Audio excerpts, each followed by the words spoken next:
Happy New Year, everybody. Happy 2026. Welcome back to the channel, or welcome to the channel. Hey, man, let's have a great 2026 together. Thank you for being here. And what better way to start off 2026 than to do the most anticipated, the top 10 most anticipated movies of 2026. Now, I've been doing this list for quite a while, back in the day with the Schmoes Know with my good buddy Mark Ellis. We used to do these anticipated lists, and I've been doing them since I started this channel up myself. I also like to go back at the end of the year. I looked at my most anticipated from 2025, and I like to see how many of those movies actually made it into my top 10 of the year. Last year, 3 of those made it into my top 10. So that was both F1, Sinners, and One Battle After Another. All 3 of those made it into the list. Now, where they landed from most anticipated to where they landed in, best of, that's part of the fun. So what I always like to do is I like to do a bunch of honorable mentions and then lead into the top 10. So I'll give my reasonings as far as why they hit the list. So let's do a couple honorable mentions. Here you go. So one of the ones that the reason it's an honorable mention is I don't know enough about it yet, but I'm intrigued because Shyamalan is coming back and he's doing a movie with Jake Gyllenhaal. This is called Remain. I know nothing about this movie, but those two together, interesting. Shyamalan has been kind of hit or miss, but what I like what he's doing is he's not trying to overperform when it comes to budget. He's telling the stories he wants to tell, and I'm always intrigued to see what he's going to do. So because of that, that's in there. Focker-in-Law, which is the newest in the Focker series, but this time you've got Ben Stiller is playing the dad to Skylar Astin's character. This time around, he's bringing the girlfriend home, so craziness will ensue. I'm interested in that one, so because of that, it's an honorable mention. Hunger Games: Sunrise of the Reaping is definitely in there for me, and probably could have landed a spot in the top 10 if the other ones didn't, because I really enjoyed the Hunger Games books. Now, like everybody else, the last 2, Mockingjay Part 1 and 2, they weren't that great. But the last one, the prequel, I wound up really enjoying. So the idea that this one's going to be about Haymitch and to see his time when he went through the Hunger Games, that to me is intriguing. I am curious about it. I know the book was really well received, so I'm excited to see what's going to happen there. Resident Evil, this one, oh man, it really was close to hitting my top 10 because of Craigers, the director who just did Sinners and Barbarian. If it wasn't him, I wouldn't care about Resident Evil, but because it is, I'm absolutely looking forward to it. It was very close for being in my top 10. I just couldn't do it yet because I don't know yet if I can get on board with Resident Evil. I've seen it so many different times. I love the original game, but I'm looking forward to it because it's him. Maybe I'll wind up loving it. Maybe I kick myself in the rear end for not putting it in the top 10. But because of that, it's just an honorable mention. Scream 7, same type of thing. I have been on board with Scream here and there, but I think that I've liked maybe 1 or 2, I don't know, maybe 3 of them. I don't know. But it's one of these movies similar to Jurassic Park. I always go to see him in the theater. Always curious to see. But with Neve Campbell coming back, Matt Lillard coming back, how they're going to try to keep it fresh once again, that's interesting to me. So I like seeing these movies in the theater. Sometimes I think they stink. Sometimes I think that they're a lot of fun. Where I'm going to land on this one, I don't know, but I do know I want to see it. Clayface is another one that I really want to see in the theater. Clayface, I like this side of the DCU. I like that they're doing these Elseworlds thing. I like that Mike Flanagan helped with this one. I like that they're going in a smaller budget, kind of darker feel. I don't know a lot about the Batman villain, but I know that it's going to be a horror-themed DC movie, and I'm on board with it. Speaking of DC, Supergirl, Woman of Tomorrow. I didn't necessarily love the trailer itself. Thought it looked just okay. But what I am intrigued about are the opinions of the people that I know who say that the comic book is one of the best comic books that this is based off of. Woman of Tomorrow is one of the best comic books that have been out for quite a while. The science fiction element of it, to see what Gillespie's going to do with this movie, that is intriguing to me. So, and I really like Millie Alcock. I think she's a great actress. I loved her in House of the Dragon. So I am definitely intrigued. I hope it's more of Gillespie style in this one, but we will see. I definitely am curious to see how this movie is going to do. So it's one of the summer movies that I'm looking forward to for sure. All right. 28 years later, Bone Temple. There's another one. Honorable mention. I liked the last one. I want to see what they're going to do. I'm pretty sure Cillian Murphy's coming back for this one. So where that is going to, where they left it off from with the kid and where the kind of the lunatics that he's with, how that's going to play, almost like a Clockwork Orange type of feel to it. So is it going to be good? I don't know. I know that Danny Boyle isn't doing it this time around. So we will see. Fingers crossed. I don't know. The Rip. This is the Matt Damon, Ben Affleck movie that is coming out on Netflix really soon, to see them reteaming. What that's going to be, putting this together in this almost like town-esque movie with the two of them. You put them together with that team up, it's always going to have me interested. So The Rip is up there. Social Reckoning. Now, this is the sequel to The Social Network. Now, I am hesitant about this one, but still intrigued. I wish they could have gotten Jesse Eisenberg back. They've got a good cast. Fincher's not directing this one, but they're still going to say it's a direct sequel. I don't know why. They could have just made it just a different movie. Okay, so Social Reckoning, whether or not it's going to be missing David Fincher, the rest of the cast, I don't know, but we'll see. Maybe it turns out to be wonderful. I have no idea. Now, this is the one I think is going to shock people, that it's an honorable mention, but I just couldn't put it in my top 10 because I just don't know how much I'm really caring about it. And that is The Mandalorian and Grogu. Mandalorian and Grogu is the first Star Wars movie since 2019, with a caveat that it is basically the fourth season of the Mandalorian TV show. Now, I can't even tell you where we left off in Mandalorian season 3, but this is clearly what they're doing. And what I think, as I've said many times over with this movie, what they've done well is, instead of making it the fourth season of for streaming, they're spending the least amount of money, or one of the smallest budgets in Star Wars movie history, and putting it out there to essentially get their budget back on this, make a profit, hopefully get $350-400 million to make back. And if they do it, it's a win for them. This is not they're trying to saving grace to try to get Star Wars back in the theaters. Now, what they're also trying to do is Grogu, that's going to get the kids in there, and that's what they're hoping for. So I don't really know. From what I know of the script, it's just going to basically be almost like a Clone Wars type of thing with the Hutts, and they're trying. It's Grogu and Mandalorian are trying to rescue the Hutt, and somebody else is trying to get them, and Endo is the other villain, and so it seems like a glorified kind of animated episode. Maybe it's great. We'll see. But because of that, I couldn't put it in my top 10 because it's just not one of those movies that I'm like racing to the theater to see. All right, it's that time. I always tell you, look, Ridge Wallet. It is the most convenient wallet you're ever going to have in your life. I can't stand the big bulky wallets. I had one. People make fun of you for it, especially when you're going through the airport and stuff. The amount of jokes. We get it. Yeah. Big brick wallet. It's dated. And it is. That's why I love Ridge. There's so much greatness when it comes to Ridge. And if you look at the Ridge 2.0, it is the most refined version of the Ridge wallet. Ridge has been perfecting the wallet for over 12 years. It's made with premium materials like aluminum, titanium, carbon fiber.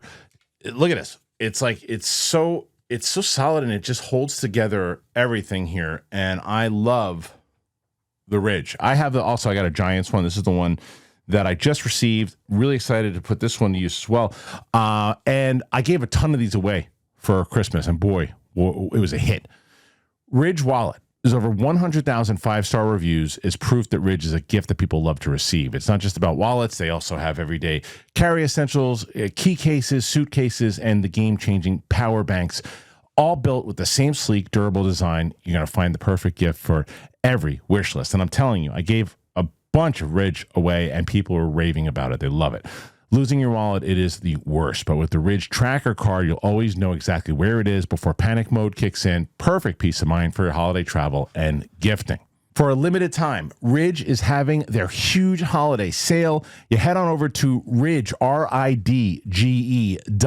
You get up to 47% off your order. This is by far the biggest discount that they have given all year. That's ridge.com for up to 47% off your order during the biggest sale of the year. So when you purchase, they're going to say, hey, where'd you hear about us? You have to tell them that we sent you. Please support our show and tell them we sent you. Ridge. All right, so let's start with number 10.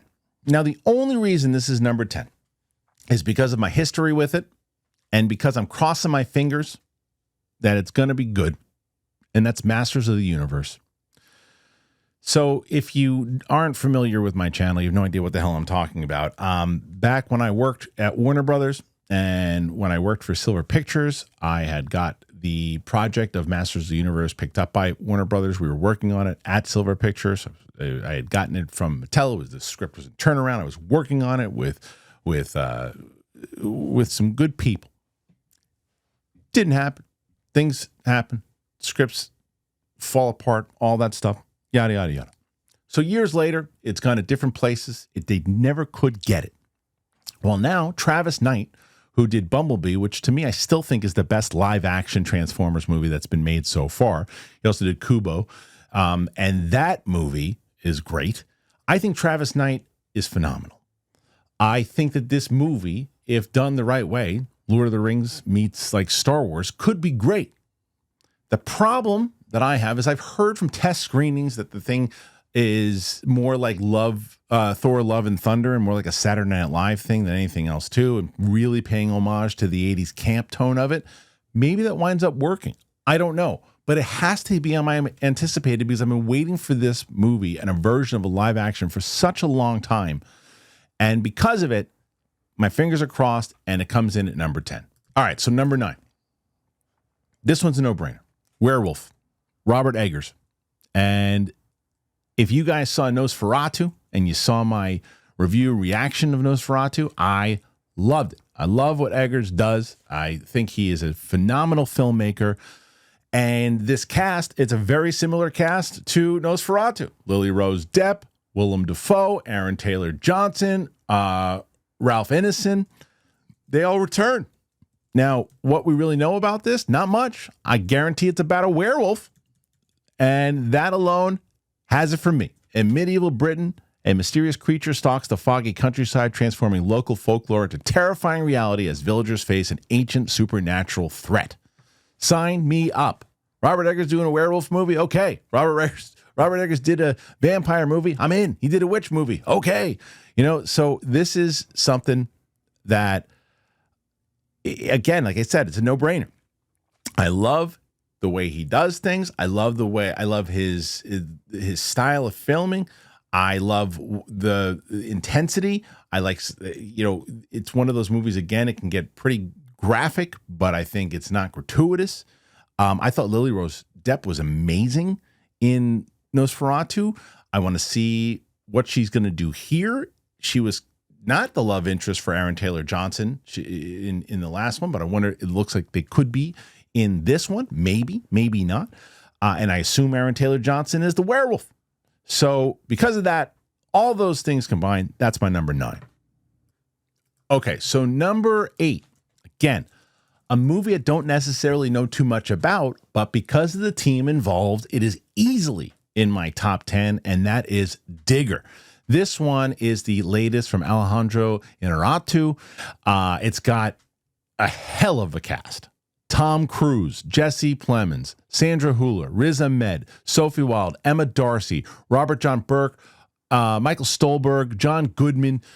It's a Warner Brothers movie, and the movie itself, it's just a black comedy, and it is basically, they said this is the first English language film that Inarritu's done since The Revenant, and that was back in 2015. I don't know anything about this movie. I just know that Tom Cruise is playing Digger Rockwell, and that's all we know. Tom Cruise, Inarritu. I'm in. What is it going to be? It's going to be an Oscar movie, probably. most likely, if done correctly. I would assume it is. This is, again, since 2015, Revenant, Oscar, Birdman, Oscar. This is we're getting to it. We're getting to, and this is also, I think, a much needed thing for Tom Cruise. I like this is like a Magnolia switch. And get away from the Mission Impossible movies and everything else. Make the right hand turn. Emma Darcy, phenomenal on House of the Dragon. Curious to see what the rest of the cast is going to bring to it. Again, I know nothing about it. But if you're talking about anticipated, you tell me that Naruto is doing a movie with Tom Cruise, okay, then put it on my list. And that's what I want to see. So that's what's coming in at number 8. All right, number 7.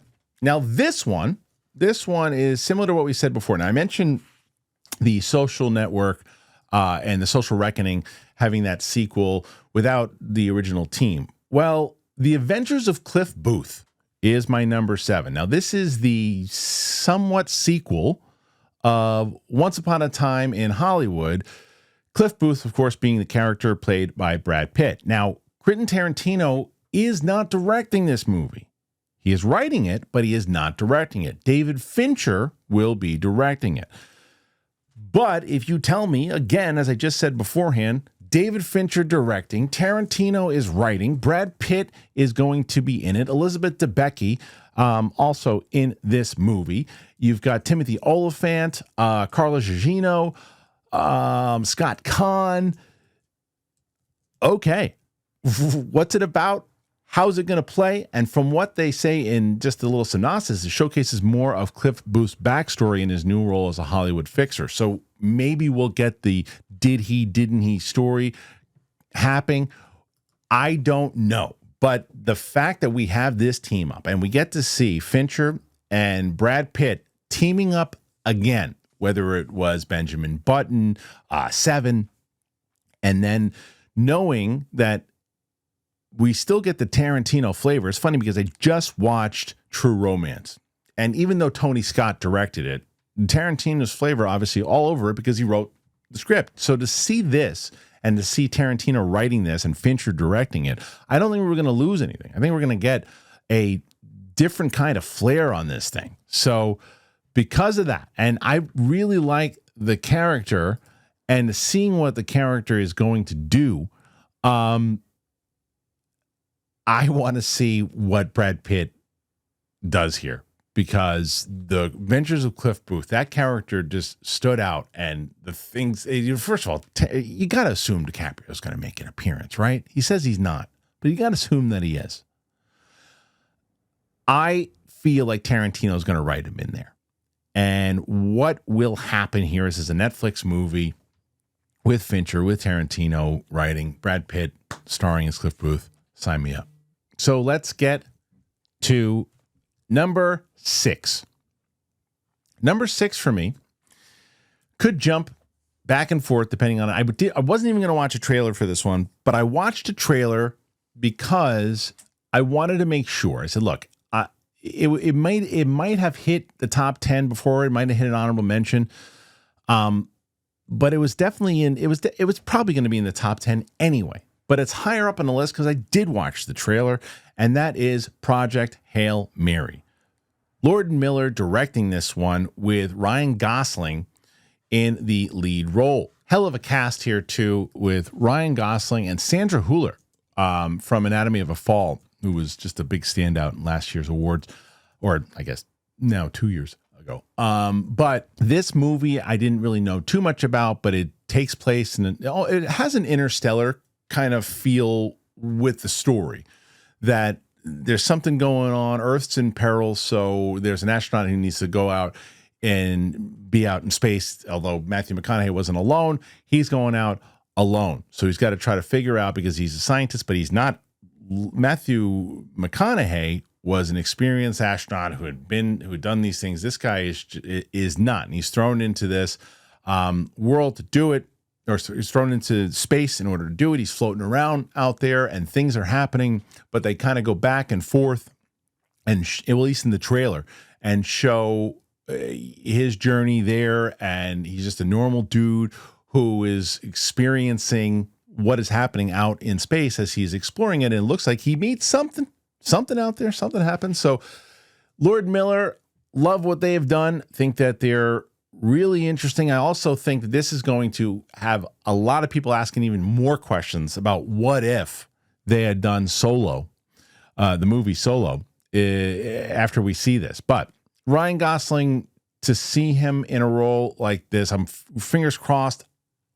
Want the guy to get a hit. Everybody likes Ryan Gosling. You want to see him get a hit. I'm hoping that this is one of those movies that people go out and check out. So this is a dark comedy. It's a sci-fi film. So Project Hail Mary coming in at number 6. All right, so let's get into the top 5. Top 5 starting at number 5. Let's go to the comic book movie world. So Spider-Man Brand New Day. This is a hyped up movie. Understandably why. We haven't seen a Tom Holland Spider-Man movie since the last one he did with Andrew Garfield, Tobey Maguire, and No Way Home came out, I think it was 2022. Is that right? I think so. So we haven't seen him in a bit. And the last that we did see Peter Parker, everybody forgot who he was. That was the spell Doctor Strange put on the world. And now we have to see how it's going to not only affect him, but how it's going to affect this new MCU that we're going to be. This is the movie right before another highly anticipated movie. Destin Daniel Cretton is directing this one now. And it's got Tom Holland coming back. Sadie Sink from Stranger Things joining the cast. Zendaya going to be in it. How much, we don't know. We do know John Bernthal as the Punisher will be in it. Mark Ruffalo as the Hulk, Bruce Banner. We know that Bernthal and Tom Holland are chasing around Hulk. We're finally getting Rage Hulk. At least that's what we think. Will that lead into Planet Hulk? Will it lead into all these other things? The reason it's so anticipated for me is the Spider-Man movies have done it right so far. I liked all three of them. I liked what they've done with Tom Holland in the MCU. And I also like that it's a bridge to get us into the new Avengers movies, transitioning us into the new phase of Marvel because they need it. I also used to love the comics of when Spider-Man and Punisher used to be in the comics together. I also want to see a version of the Punisher shooting at the Hulk. I want to see, this is the first version of the Punisher in the MCU on screen, on film, rather, the movie. We've only seen him on TV. So that's going to be great. Now, who the hell is Sadie Sink playing? I was still convinced she's playing Gwen Stacy. Maybe I'm wrong. Other people think she's Jean Grey. Other people think she's somebody altogether, someone different. Nonetheless, I think that it is important, if they're bringing back all of these all-stars for the MCU, I think it is very important to start with this all-star here in Spider-Man. Now, where is he going to go? And how is he going to be? Because we know he doesn't have a lot of his staples anymore. MJ doesn't know who he is. Ned doesn't know who he is. Doesn't have Aunt May anymore. I don't think Happy doesn't know who he is. So there's going to be a lot to explain. But I'm very much looking forward to seeing how they're going to continue this story. And I also think you're going to have more of a grounded Spider-Man, at least for a little bit. And I've been looking forward to that, at least with Tom Holland's version of it. All right, number 4. This one, to me, if you follow my other channel, you know that I'm looking forward to this one. Disclosure Day. Now, this is the new Steven Spielberg movie. This is about UAPs, UFOs. This is about the understanding of, are we out there by ourselves? Are there other things in the universe? And if people know, should they be telling us? Well, this movie seems to try to answer that. You've got Josh O'Connor, who just had an amazing performance in Wake Up Dead Man, the Knives Out mystery. Emily Blunt is the lead in this one. You've got Colin Firth, Coleman Domingo, Wyatt Russell. This is going to be intriguing to me because the way that the trailer itself looks, it looks like this is a more of a Close Encounters type Steven Spielberg movie than it is a War of the Worlds. And what I mean by that is War of the Worlds is like a kind of fantastical, here's this big alien invasion type movie, and same thing with like E.T., where it's like an alien movie and it's like explore your imagination, as where Close Encounters was a lot of science and other things that were potentially, you know, people that he had advisors and things that he had heard and other things that he'd put in there and with his own story. And I feel like the question, because he's very much into the topic of UAP and disclosure itself. And the question that has been out there for at least for decades, but most recently since 2023, when there was a public hearing with David Grush and all this stuff too about the information and what should be out there if we do indeed know about things. How much should the public know? And I like answering that question inside of this movie. How much of it will be a pure science fiction movie? How much of it will be like, oh, are those questions are really out there? We don't know.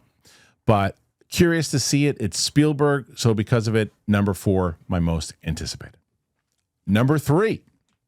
Now I just mentioned one of the, as we're running into the new era of the MCU. And because of that, the Avengers are coming back, and Avengers Doomsday is number 3 on my list. The cast, if I read the whole cast off to you guys here, we'd have 3 videos. There is a major cast. It's going to be one of the most expensive movies of all time. We still really don't know what the movie is about. We know that Chris Evans is returning. We know that little teaser came out. We know Thor's coming back. We know that the gang is getting back together. Now, the question is, this is an argument I get into people all the time. I see people saying, well, this is a desperate move. And I say, how do you know that? You haven't seen the movie yet. Well, don't shoot me down because of my opinion. You haven't seen the movie yet. You don't know if it's a desperate move yet. It very well could be a desperate move if the story stinks. It seems like a desperate move is a different statement. Could be, but it is definitively. You haven't seen it yet.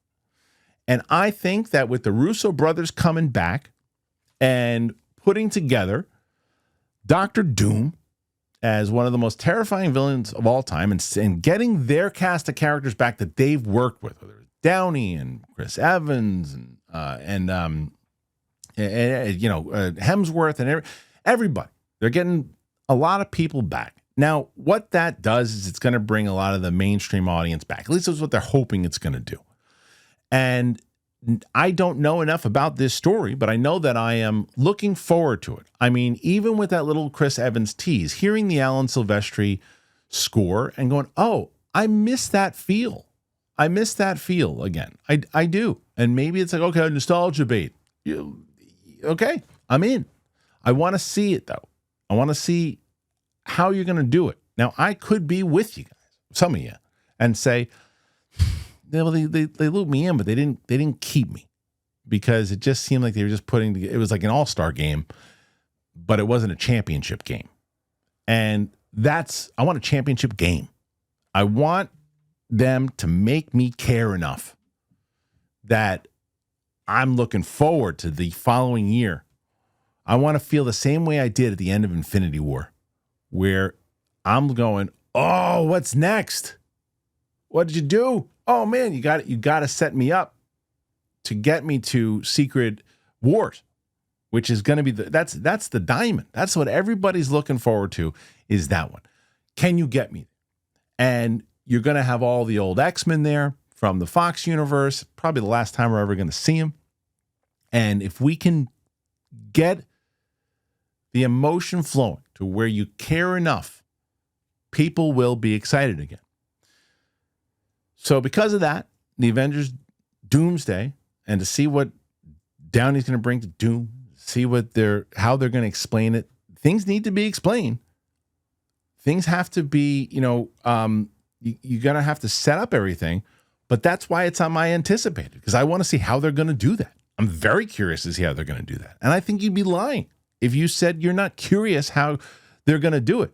You might not think that they're going to be able to do it, but you're curious to see how they're going to try. At least I am. We'll see. So that's my number 3. Number 2. Now, as of right now, we might get number 3 and number 2 on the same day, but I don't think it's going to happen. My number 2 is Dune 3. Messiah, right? Sure. So I wouldn't imagine if you went back in time 5 years ago and told me I was going to make a list of top 10, and inside of that, there's a Star Wars movie coming out, a Dune movie coming out, and an Avengers movie coming out, and that I would place Dune over both of those movies, and the Star Wars movie wouldn't even be on my list. I would have told you you were nuts. But that's where we are. Dune 1 and Dune 2, which I really see as one big, huge, epic movie. But both of those movies, to me, are some of the best science fiction in the last 5 to 10 years. And I absolutely love it. Love it. Love Dune 2. Love Dune 1. And I remember my good friend Mark Riley telling me back in the day where I was like, yeah, because I always looked at the David Lynch Dune and I said, it's not for me. And he said, well, what the actual book is what Lucas got a lot of his inspiration for Star Wars. And there's so much in that I think you'd love if they do it right. And boy, oh boy, did Denis do it right. Denis Villeneuve directed 1 and 2. Now, the third movie, Messiah, I don't know anything about the story. All I know from what people say is that the book is really weird, the third one.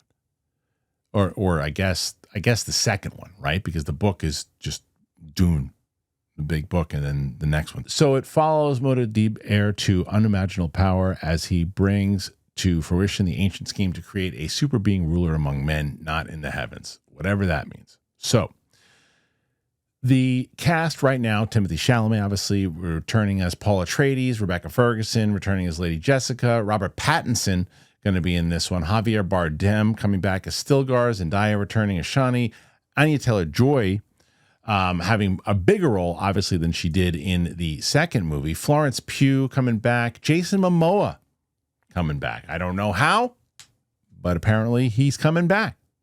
And Ida Brooke also joining the cast. Now, there's a lot of other people instead of this movie alone, but as I mentioned to you, I am just such a huge fan of these movies. So, and I'm hoping Hans Zimmer returns to score it. I love that score. But what they're going to do in the way that they transition from where Paul Atreides went by the end of that, it's got. This is why I see like the Star Wars, and I would assume this is going to be like an Anakin type thing. I would assume, maybe. I don't know anything about the story, so this is not me spoiling anything. This is just from where they led from the last movie. But I want to see where that goes. I want to see what his relationship with Zendaya is going to be moving forward. I want to see how these people are going to be looking at him as they, watched his rise to power. So I cannot wait to see this movie. I cannot wait to see where they go with this. So that's why that's my number 2. Number 1, if you know my channel, you know my number 1. I've been talking about it, and we keep bringing it up more and more because there's more footage now coming out of it. There's a trailer that just hit recently. There's a prologue, and that is Christopher Nolan's The Odyssey. Holy moly. I mean, there are certain movies you just got to see in the theater. And this is one of those movies. Based off of the Iliad, I cannot wait. I cannot wait to see this movie. This is a movie that's coming out in summertime, and Christopher Nolan is the major director right now that everybody wants to see. Whatever he puts out, everybody wants to see what he's going to do. I mean, the guy made an Oppenheimer movie that made almost $1 billion. And it was a great movie. But if you said, oh, hey, someone's making a movie about Oppenheimer, you wouldn't think that the movie would get close to $1 billion. But Christopher Nolan makes sense. Now, they filmed the hell out of this thing. It's going to be huge in scale. Listen to the cast, and you know what you're getting. You're getting Matt Damon, who's in this one, Tom Holland, Anne Hathaway, Robert Pattinson, Zendaya, Lupita Nyong'o, Charlize Theron, Mia Goth, James Remar, Ryan Hurst, John Bernthal, Benny Safdie, Elliot Page, John Leguizamo. I mean, holy moly, because everybody wants to work with him.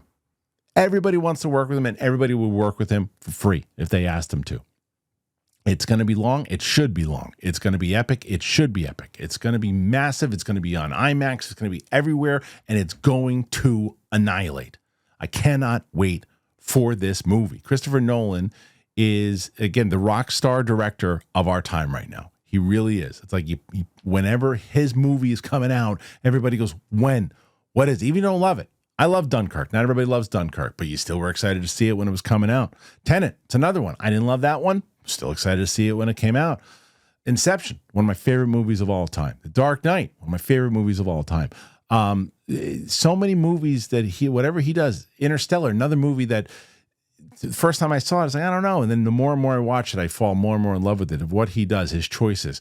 And he's always doing different things. And now he's doing this. And now, and for God's sakes, is not historically accurate, somebody said, with monsters and everything. What are you talking about? What are you talking about? Anyway, so I cannot wait for this movie. I cannot wait to see what they're going to do with it. Christopher Nolan is the man, and I cannot wait to see. So what about you guys? Are you excited to see this one? Do you not care? Put your thoughts in there. Let me know. What do you think about the list? What do you think about the honorable mentions? Oh, another honorable mention I think is Michael. That's another honorable mention. I'm curious to see how they're going to do that one, how they're going to cut that second half of that movie, how they're going to, if they are going to explore everything. Curious, for sure. Comment, click like, tell me your anticipated movies, what I forget. What do you want to see that you're really looking forward to? Put in the comment section your top 10 that you're looking forward to. Thanks again for being here. Appreciate it. I hope you had a great 2025. Here's to 2026. Let's get to it.